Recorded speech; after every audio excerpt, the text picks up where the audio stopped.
ఆయన ఈతకాయలు తెచ్చిండు, కాకపోతే తెచ్చి వేస్ట్ అనిపిస్తుంది నాకు. ఎందుకో తెలుసా, అవి అంత పచ్చి కాయలు, అవి పండు కూడా కాదు. తెచ్చినోడు పండు తెస్తే బాగుండు కదా, ఈ పచ్చికాయలు తెచ్చుకున్నాడు ఏంది అని చెప్పేసి అని అనిపించింది. మా ఇంట్లో ఎవరు తినరు అవి, నేను ఒక్కదానే తింటా. నాకు ఫస్ట్ ఆయన తెచ్చుడుతోటే అసలు ఏంది ఇది ద్రాక్ష పండ్లు గింత పెద్ద గుత్తులు గుత్తులు పట్టుకొచ్చిల్లు ఏంది అని చెప్పేసి అని అనుకున్నా.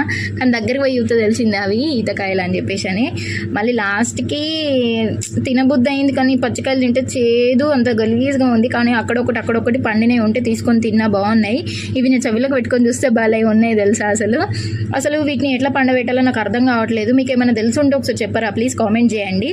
అండ్ మా యారాలు కానీ మా అత్తమ్మ కానీ అంటున్నారు, మా యారాలు వచ్చేసి వాటర్లో పెట్టి పండుతాయి అని చెప్పేసి అని అన్నారు.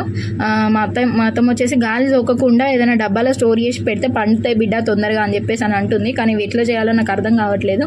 మీకు ఇట్లా తెలిసేది ఉంటే ప్లీజ్ కామెంట్ చేయండి. నేనైతే ఒక్కొక్కటి ఏరుకొని తింటానా తినబుద్ధి అయ్యి. కానీ నాకు ప్లీజ్